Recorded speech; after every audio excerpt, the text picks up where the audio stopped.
address. Okay, on the 6th of March 2025, I attended a meeting in Cape Town. In attendance in the meeting was the Minister of Police, Senzo Mkhunu, the Deputy National Commissioners, both policing and crime detection, Lieutenant General Msikiri and Lieutenant General Sibia, Lieutenant General Timisani Kumalo, the Chief of Staff of the Office of the Minister, Mr. Nkabinde, Lieutenant General Sintumule, and there was a Lieutenant Colonel together with us. In preparation for this meeting, Lieutenant General Kumalo prepared an updated presentation on the PKTT. The presentation is annexed as SFM 12. After the meeting, Lieutenant General Timisani Kumalo presented, or during the briefing, presented the briefing note to the Minister and the Deputy Commissioner Policing.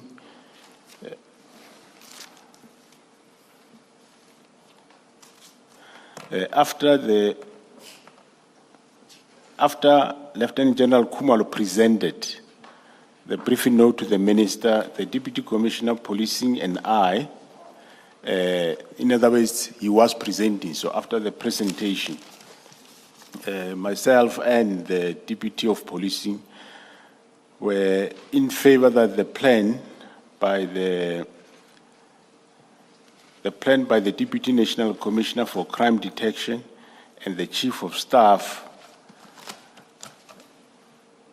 Actually, let me put it this way. I think something went out here. During the briefing, myself and the Deputy Commissioner for Policing were in favor that, well, if you end up now, if you agree to the winding down, the dockets of the task team can go to the Provincial Commissioner KZN. At the province, there is a unit called Murder and Robbery Unit, which is not fully staffed. So we can then send the dockets there, send members of the PKTT that are from KwaZulu-Natal to form part of that unit at the province for Murder and Robbery Unit.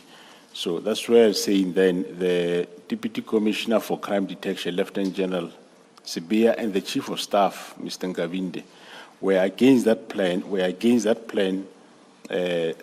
and they were also against this winding down. They wanted immediate disbandment of the team, and also the fact that they wanted that the dockets mustn't go to province, because they say if the dockets go to the province, it's like we are masquerading the PKTT under murder and robbery, which I also asked the question, but so why? What's the problem?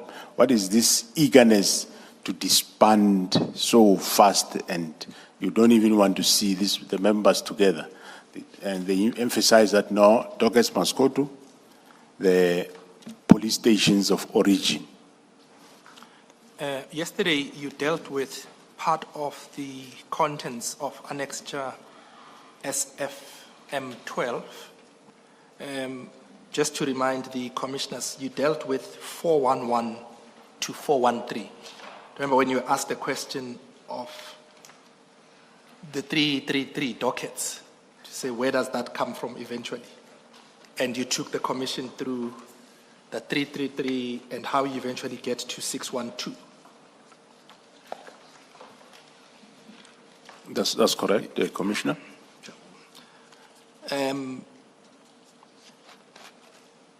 Then in 136, you deal with the minister's conduct. If I can ask you to proceed from there. Yeah, the minister's conduct in this meeting and in the general regarding the disbandment was very concerning to me. At this meeting of the 6th of the 6th of March, 2025 in Cape Town, when the meeting started, I asked the minister, can you provide this forum or these officers that are here, what is the reason for disbanding this political killings task team? Because we see we are planning disbandment, we are disbandment, you must table a plan. You want immediate disbandment, I suggest the winding down, there's no agreement. But what are the reasons for this disbandment? General, does that question suggest that it was not clear to you from the letter of 31 December 2024 what the reason was? Yeah, the reasons on the letter of the 31st of December 2024 was not convincing to me. That you have done assessment. You have done assessment where? With who? That was my problem. So it was not clear, and I couldn't take that as a reason. Hence, I asked him, tell this, before this meeting starts, as we open, tell these officers what are the reasons for the disbandment. And the minister later, not immediately, later in that meeting, he responded that political killings took place somewhere pre-1994 and not after. But can I ask you, just on that statement, the minister's response is focusing on political killings, to say those were on what you say was the minister's response, an issue that occurred or took place pre-1994 and not after. And I just want to ask you two questions from there. The one is it correct that post-1994 there were no political killings? And secondly, does that response take into account the extension of the scope or the mandate of the political task team to include matters in Fort Hare and the traditional leaders? Yeah, if I understand your question correctly. Okay, let me take it one question at a time. Yes, I wasn't sure I follow the question. All right, let's hear it. Let me take it one question at a time. Part of what is or what has been dealt with is mention of the fact that the political killings would rise around election time. In other words, they would spike up. You recall that part of your evidence. Now, if these political killings by the minister are said to have taken place pre-1994 and not after, is that statement accurate? No, that statement is not accurate. The political killings have been taking place, yes, pre-94, even after 94. I worked in KwaZulu-Natal from the year 2000 up to 2010. And during that period, I had a small team that was dealing with the very same political killings. So to keep them under control, you must always have a team working with this type of cases. So it's not true that they happened before. Like he was saying, they happened before 1994. What is happening now is just murders. No, it wasn't just murders. It was murders of politicians, reason being related to politics. It's either within a party about issues of succession or from party to another party. That's what we call political killings. So they were happening after 94, even now they are still happening. And the second aspect of my question was to deal with the fact that the minister's reason that was provided in that meeting relates only to political killings. Does that statement take into account the fact that the PKTT's mandate had been extended to include the investigation of murders at the Fort Hare University and to include the killing of traditional leaders? Obviously, I don't know whether during his assessment also he did went as far as those extensions, but I will take it that he must have done that, and which means actually when you disband the team, all cases of Fort Hare are going to collapse.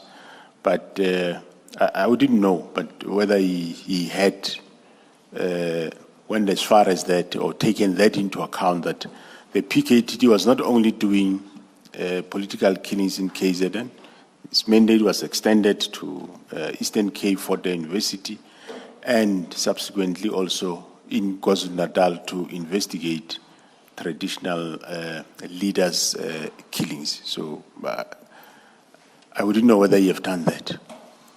Okay. All right, proceed. You say during the meeting? The fourth line? Fourth line of paragraph 136?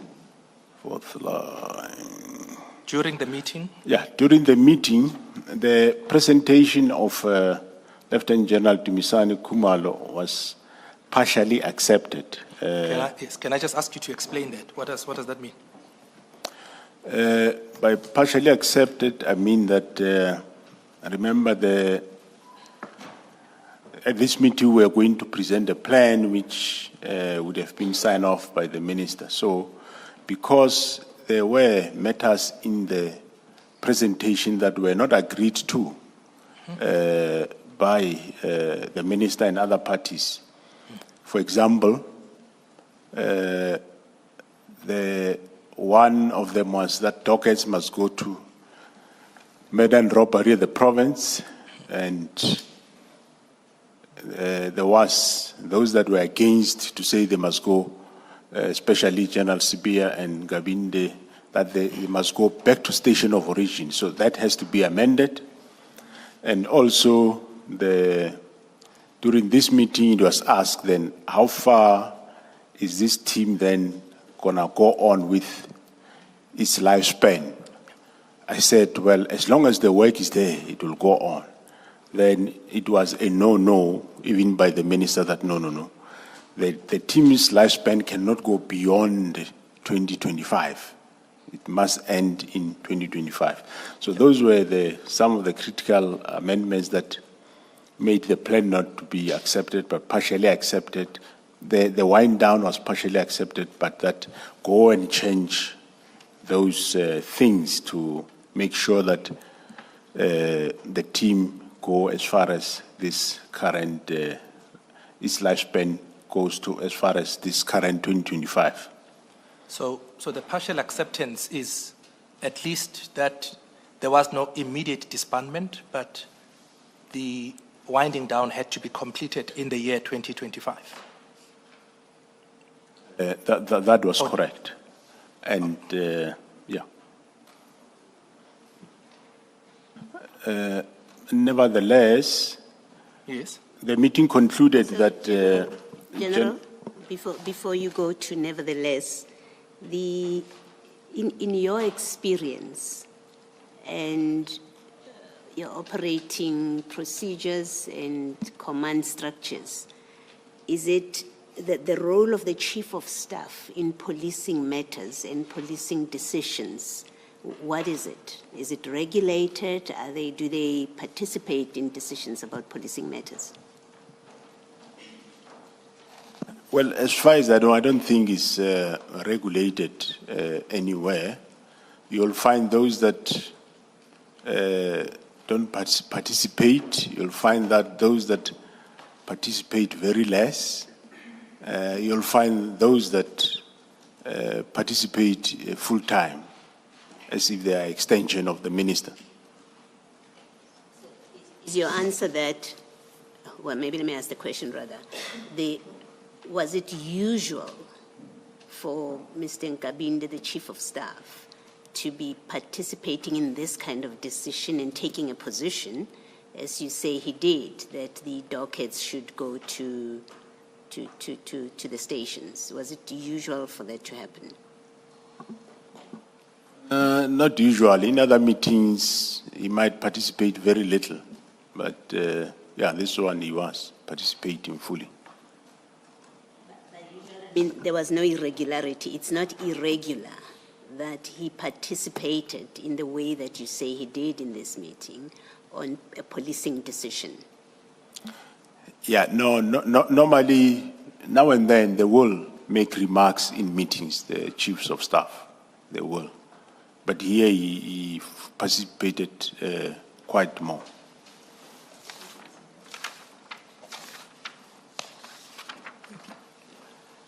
Thank you, Commissioner Mado.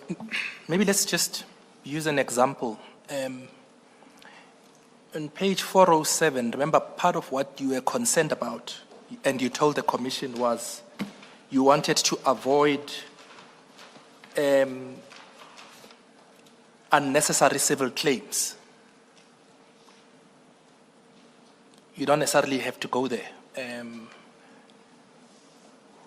And if a decision had to be taken based on the input or the view that was expressed by the Chief of Staff and such view prevailed, could a Chief of Staff be held liable by members of the public? In other words, do they have any means of accountability in the institution of the South African Police Service? No, he won't be. Right, I think maybe we can leave it at that. We'll deal with that later. Mr. Mutau, before you leave the two meetings, the meeting of the 5th and the 6th of March 2025, yes, I just want to find out from the General, did the Minister present any document to counter what was contained in the documents that you presented, showing the successes or lack thereof of the task team? Did the Minister present any document that countered what you were saying about the task team and its successes? No, no, Commissioner, he never produced or presented anything that will counter. And even what informed him to come to the decision, he wouldn't give that. Because as I understand, you had asked a specific question, what is the real reason for your wish to disband the task team? And you say the only answer that you had was that the political killings ended before 1994, so there was no need for the task team. Yeah, that's exactly what he said, that after 94 it's just matters that are happening.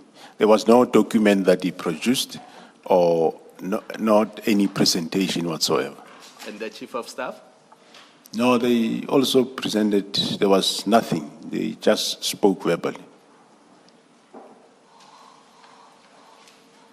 Thank you, Commissioner Khumalo. If you can then proceed to 137, following that meeting of 6 March. Yeah, following the meeting of 6 March, going to paragraph 137. Nevertheless, the meeting concluded that Lieutenant General Khumalo and Sintumule must revise and amend the plan in accordance with the decisions taken during the meeting. This must be prepared for sign-off by the Minister. It was agreed that there would be a further meeting convened on 27 March 2025 to finalize the plan. Until then, no further action was taken, and because the plan had to be approved and signed, the following was highlighted in the presentation. Paragraph 1371, the need for avoidance of adverse and unnecessary challenges that could be faced if the PKT is disbanded was of paramount importance. In this regard, The proposal was that there be a phased-out approach to the disbandment along the lines set out in the preliminary report of the 22nd of January. Insofar as the 114 dockets that were already on the court roll or before court, the recommendation was that they remain with the current investigating officers, the PKTT, both in KZN and the Eastern Cape ones, until finalization of the process, and thereafter there will be gradual withdrawal of the remaining PKTT members until all cases are finalized. The proposal recommended that the remaining members of PKTT would have the following responsibilities. Paragraph 1381, 23 detectives would be responsible for cases on the court roll at the time. 33 combat members will be responsible for protection of both the detectives and the 15 prosecutors, as due to the high-risk nature and the threat level of these investigations. 5 commanders to monitor the cases in court and provide command and control.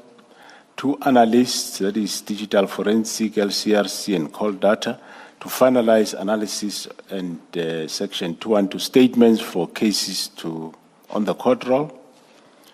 2 administration personnel to be responsible for financial admin and fleet-related administration. 2 guards to safeguard operational centers, and when each case was finalized, dedicated detective and combat members would then withdraw and return to their respective station. And then the action plan you set out in paragraph 139. The left column sets out activities, the middle column sets out the official who would be responsible, and the right column sets out the date by when that activity was due.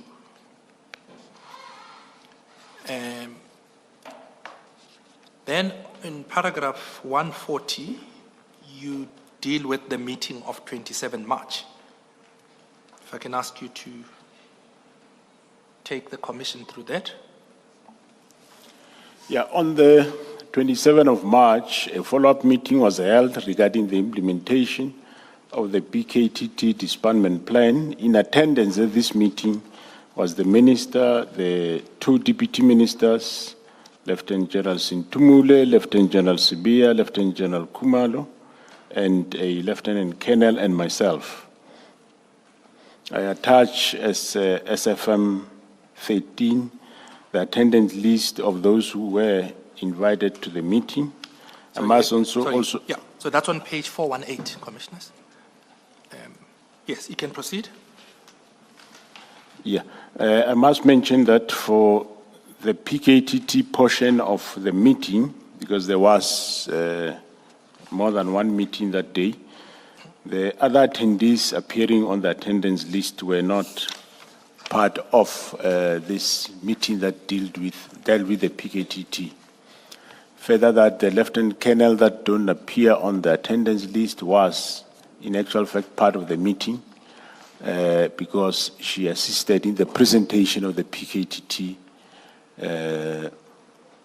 She accompanied General Kumalo, and I understand she assisted also in the compilation of the presentation that was presented at the meeting. When the PKTT disbandment agenda item was discussed, the minister became visibly angry at this point. I, together with Kumalo, were still... Can I ask you why? Why did the minister become visibly angry? Do you know? Yeah, what made him angry was that in the proposed plan somewhere we said the PKTT is not going to take further cases. And when you look at the figures, you could see that there is an increase in the work of the PKTT because they did take over a case of Mandini. There was a case at Mandini where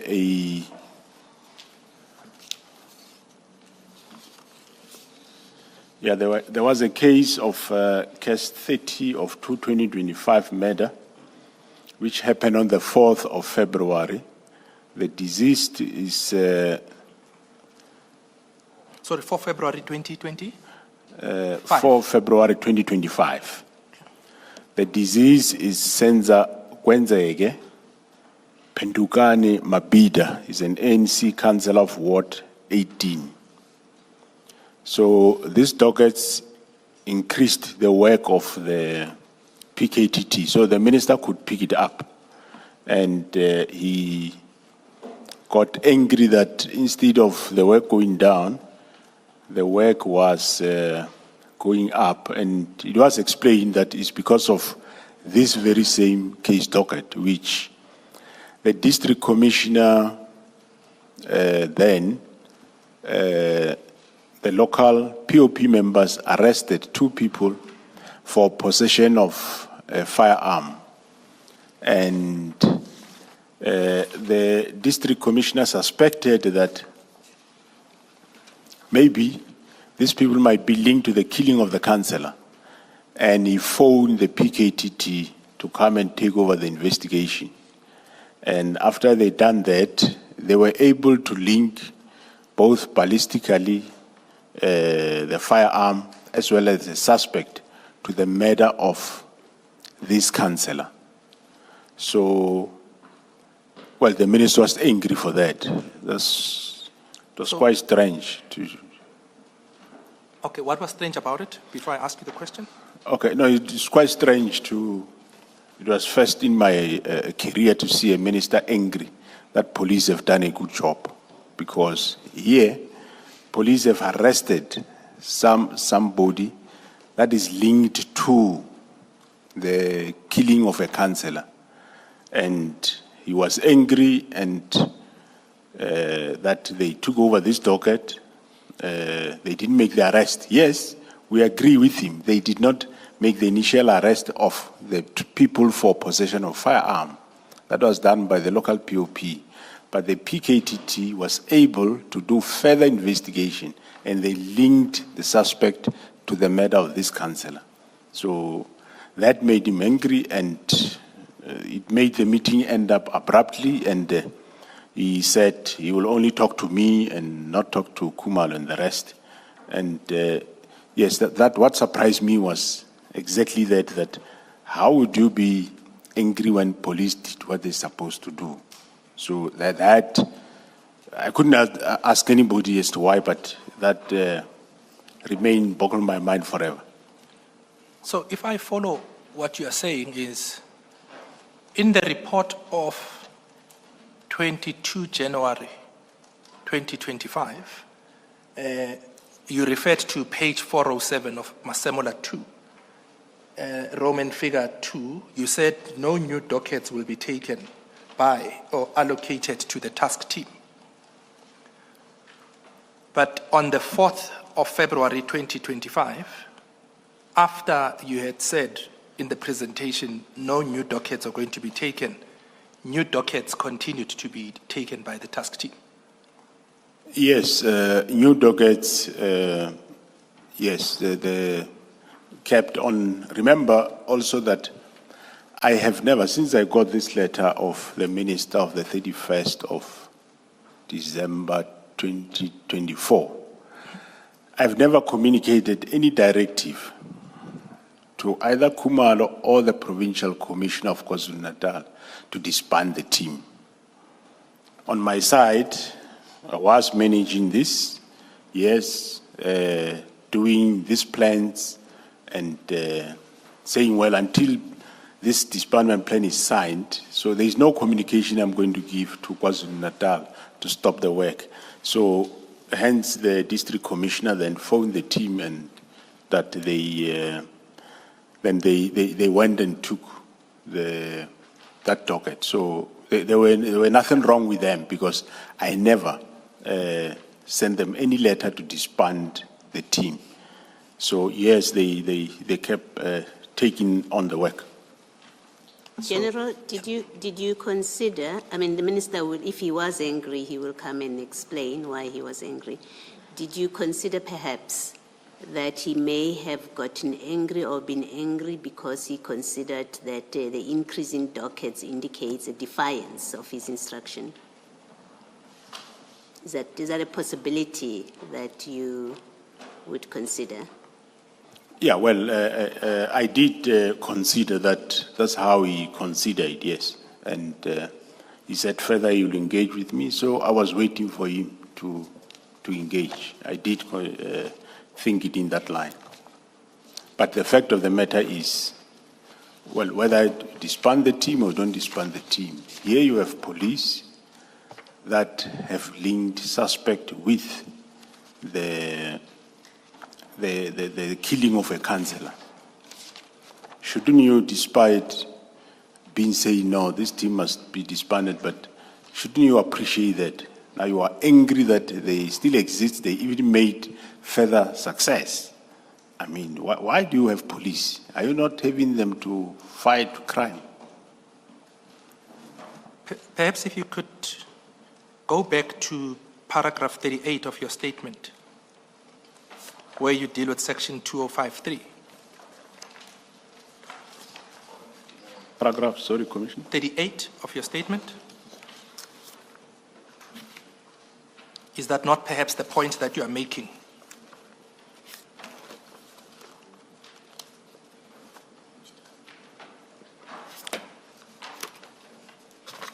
Yeah, page 10.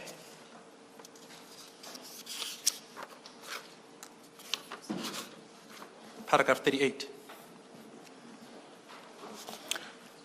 Yes, correct. Paragraph 38, section 2053 of the Constitution provides that the police service is to prevent, combat, and investigate crime, maintain public order, protect and secure the inhabitants of the Republic and their property, and to uphold and enforce the law. So is that the point that you're making, that in light of the mandate of the police and the success that had been made, you are then confused by the minister's reaction when the police were performing the task that's assigned to them constitutionally?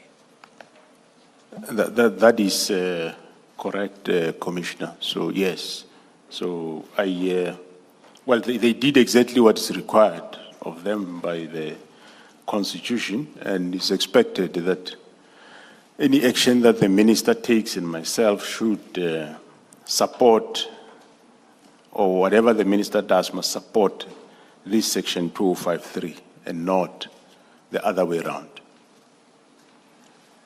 Then you conclude in that paragraph 141, to go back there to page 46,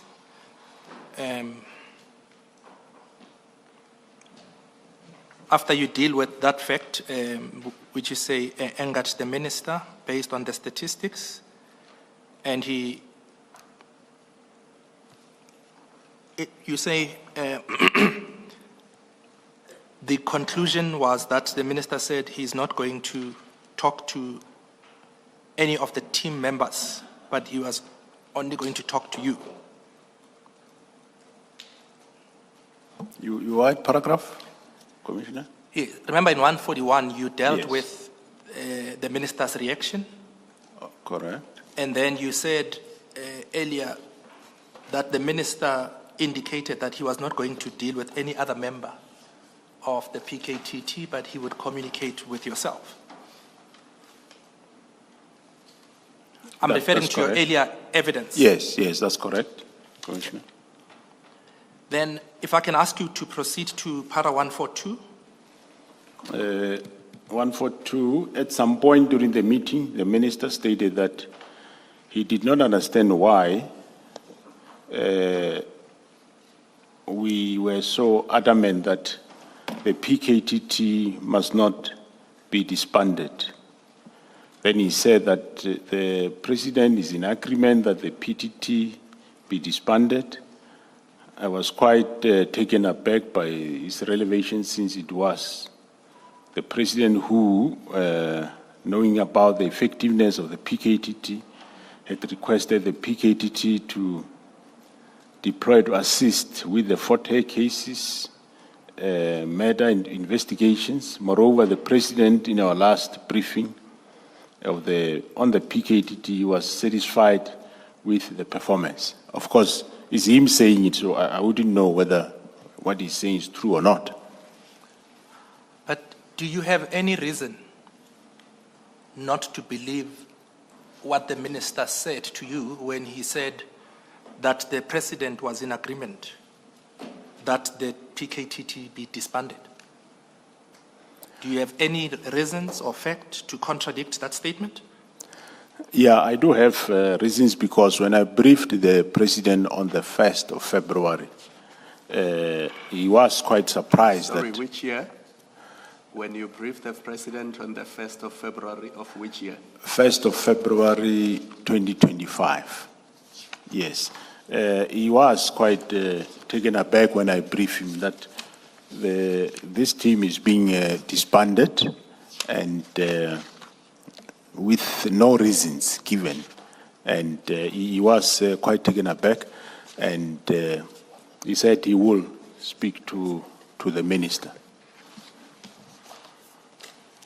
Yes, you testified on that yesterday, where you briefed the president on the 1st of February. I think if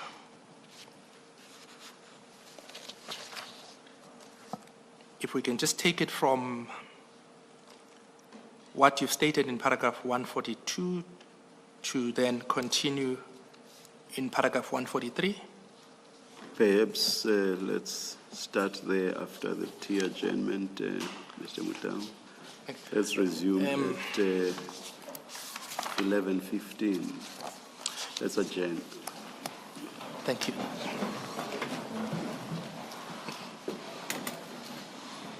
One favor.